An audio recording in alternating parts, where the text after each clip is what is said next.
Спонтано преку социјалните мрежи група граѓани се собраа за да донираат вода, средства за хигиена и храна, која им се носеше на луѓето во населбите Ченто и Стајковци.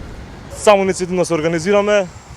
Наши пријатели кои што се во можност со автомобили ќе доставуваат помошта до таму. Во моментов имаме информација дека се уште сите подрачја се без вода за пиење, без струја и мислиме дека е неопходно барем со најосновни потреби да им се однесе, немаат од каде да купат, продавниците не работат. Сијалици моментално носаме и пак е вода, пелен и се што треба. Гардероба, тестенини, средства хигиенски, млеко, ориз, паштета, тоа што најдов во маркетот што ми делуваше дека може да помогне да не се раси.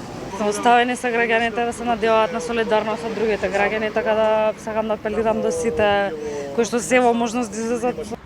Инаку во основното училиште 25 мај е отворен дистрибутивен пункт за донација на вода, храна, кебиња и други потреби за жителите кои се погодени од катастрофалните поплави. Додека во училиштето Наум Наумовски Бурче е организирано сместување за луѓето кои останале без своите домови. Црвениот крст уште од синоќа почна со дистрибуција на храна, хигиена, душеци, кебиња и облека за 1000 лица. Во целата операција вклучени се 40 лица, 4 мобилни тимови за прва медицинска помош и активиран е целокупниот логистички потенцијал на Црвениот крст.